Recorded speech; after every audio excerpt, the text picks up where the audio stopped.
দেশের ইতিহাসে সবচেয়ে বেশি পরিমাণ রেমিটেন্স এসেছে গেল ডিসেম্বরে। $2.64 বিলিয়ন বা 263.90 কোটি। দেশীয় মুদ্রায় যার পরিমাণ দাঁড়ায় 31,668 কোটি টাকা। একক মাস হিসেবে আগে কখনোই এত পরিমাণ রেমিটেন্স আসেনি। বাংলাদেশ ব্যাংক সূত্রে এই তথ্য জানা গেছে।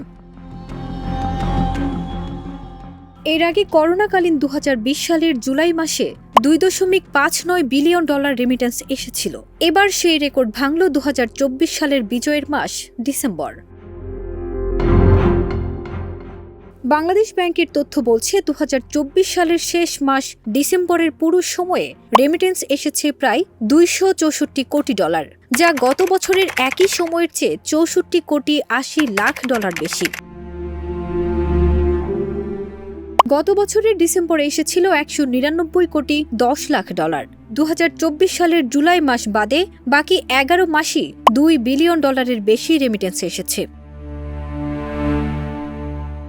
তথ্য বলছে, চলতি 2024-25 অর্থবছরের জুলাই থেকে ডিসেম্বরে $1,377.70 কোটি রেমিটেন্স পাঠিয়েছেন প্রবাসী বাংলাদেশিরা, যা গত বছরের চেয়ে $297.70 কোটি বেশি। গত অর্থ বছরের জুলাই থেকে ডিসেম্বর রেমিটেন্স এসেছিল $1,080 কোটি। ফারজানা নিকিতা, দেশ রূপান্তর।